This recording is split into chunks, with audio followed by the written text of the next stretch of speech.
মণিপুরের জঙ্গলে এ কোনো সেনা অভিযানের ছবি নয়, এক কথায় এদের নাম ভিলেজ ভলান্টিয়ার্স।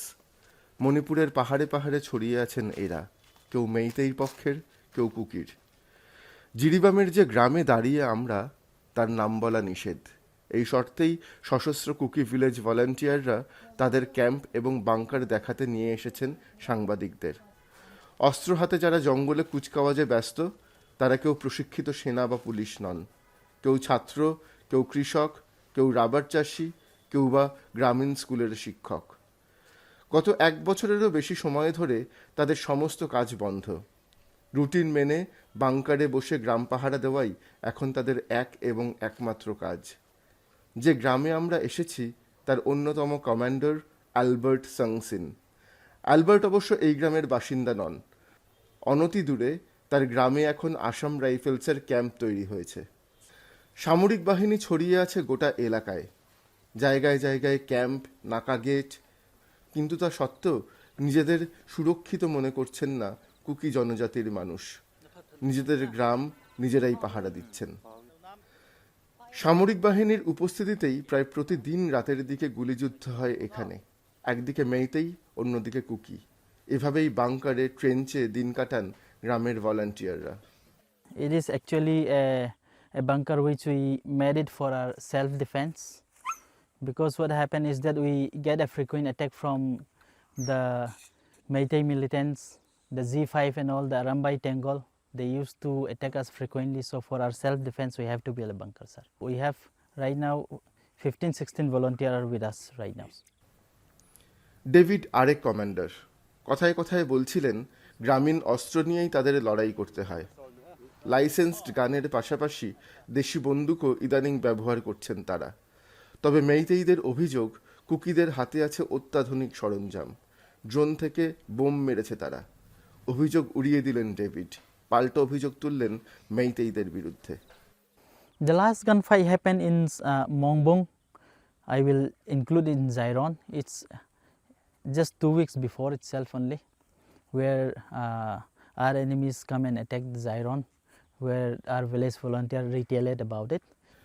মণিপুরের দিকে দিকে গ্রামের পর গ্রাম এখন ফাঁকা।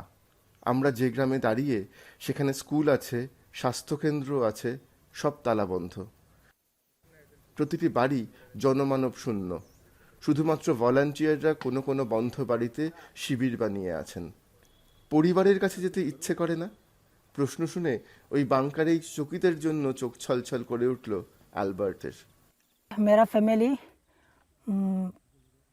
रिलीफ कैंप में भी रहता है और हाउस रेंट्स में भी रहता है, रेंटेड हाउस में भी रहता है। मैं उनको अभी उनको ये कहता हूँ कि जे शो देखता है तो मेरे को अभी देखिए। অ্যালবার্টের বার্তা নিয়ে ক্যাম্প ছাড়লাম আমরা। যে রাস্তা দিয়ে ফিরব, সেখানেই গত 7 নভেম্বর রাতে বাড়িতে ঢুকে ধর্ষণ করে জ্যান্ত জ্বালিয়ে মেরে দেওয়া হয়েছিল এক নারীকে। এখনও সেই বাড়ির সামনে পড়ে আছে কার্তুজের খোল, দেশি বন্দুকের নয়, অটোমেটিক রাইফেলের। গোটা গ্রাম এক রাতে জ্বালিয়ে দেওয়া হয়েছিল। ন্যাশনাল ইনভেস্টিগেটিং এজেন্সি সেখানে তথ্য সংগ্রহ করতে এসেছে। এলাকা ঘিরে রেখেছে সামরিক বাহিনী। পাহাড়ি এই এলাকা পার করে আমরা পৌঁছলাম আসাম সীমানায়। এখানেই অসংখ্য ত্রাণ শিবিরে মাসের পর মাস বাস করছেন কুকি শরণার্থীরা। এক শিবির থেকে আরেক শিবির খুঁজতে খুঁজতে আমরা পৌঁছলাম মেরির কাছে, অ্যালবার্টের স্ত্রী। তাকে দেখালাম স্বামীর বার্তা। जे शो देखता है तो मेरे को अभी देखिए। बहुत दिन हो गया है नहीं देखा है, देखने को मन करता है। हम लोग तो रिलीफ कैंप में रहता है और बहुत मुश्किल में रहता है और डर भी लगता है। यहाँ पे भी क्या शांति नहीं है ना। সন্তানদের নিয়ে এখানেই দিন কাটাচ্ছেন মেরি। জানেন না আদৌ আর ফিরতে পারবেন কিনা গ্রামে। জানেন না কবে আবার দেখা হবে অ্যালবার্টের সঙ্গে। ক্যামেরা গুটিয়ে ফিরে আসার আগে মেরিও একটি বার্তা দিতে চাইলেন সরকারের কাছে। मैं सरकार को बोलना चाहता हूँ ये लड़ाई ख़त्म करे जो बच्चा लोग है और माई बाबा है बहुत मुश्किल में रहता है ना, रिलीफ कैंप में रहेगा।